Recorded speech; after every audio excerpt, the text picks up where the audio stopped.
Bonjour, bonjour. Je vous parle des fêtes de fin d'année et des désagréments qu'il peut y avoir par rapport à ça.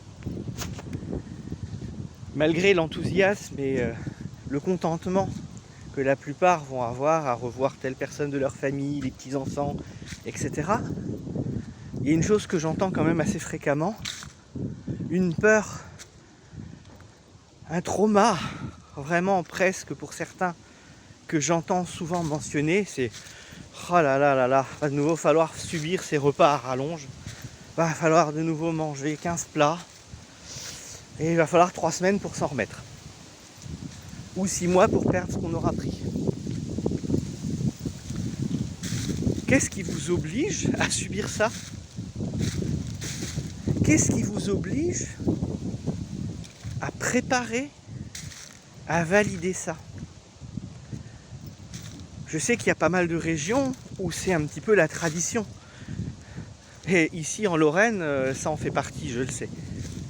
Ces repas longs, interminables, où on passe des heures à table avec 15 plats, où on se remplit,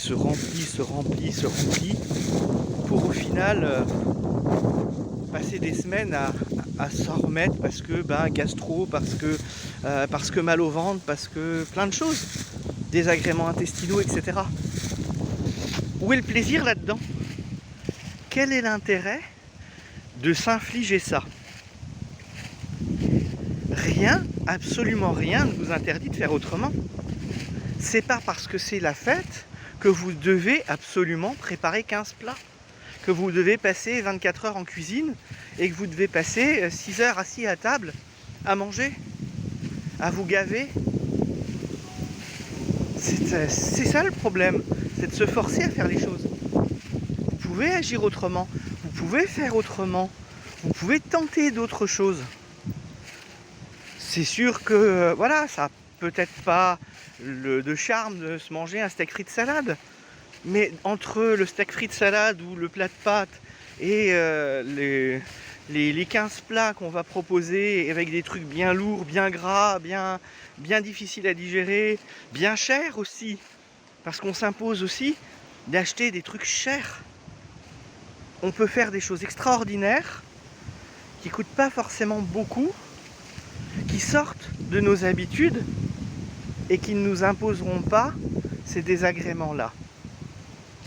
C'est tout à fait possible.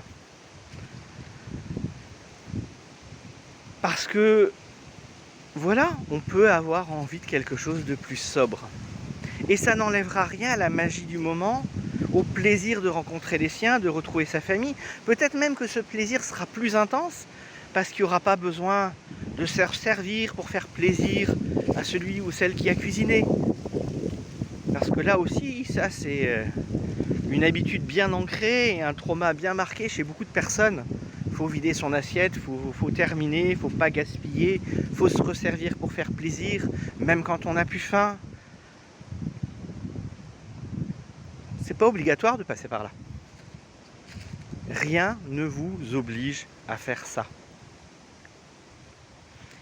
Et si vous invitez des gens et que pour eux, ce qui est important, c'est que vous leur sortiez le foie gras, le saumon fumé ou le caviar, je sais pas, est-ce que ces personnes viennent pour que vous leur payiez des trucs qui se payeront jamais, ou est-ce qu'ils viennent pour vous voir et passer un bon moment avec vous? Est-ce qu'ils peuvent pas trouver du plaisir à manger un bon repas, simple ou original, qui diffère de leurs habitudes, mais qui ne sera pas forcément un truc cliché? Rien n'oblige à faire comme les autres, rien n'oblige à faire comme avant, rien n'oblige à exagérer, rien n'oblige à dépenser des sommes folles pour impressionner. Parce que non, vous n'avez pas besoin d'impressionner les vôtres. Et si c'est le cas, peut-être y a-t-il un problème, soit chez vous, parce que vous avez ce ressenti, cette obligation quelque part inconsciente de paraître, soit de chez eux, parce qu'ils attendent des choses de vous qui ne vous correspondent pas. Et dans ce cas-là, est-ce vraiment judicieux de passer autant de temps avec eux? sont des questions que je vous pose comme ça, des pistes de réflexion pour passer de meilleurs moments, pour profiter davantage,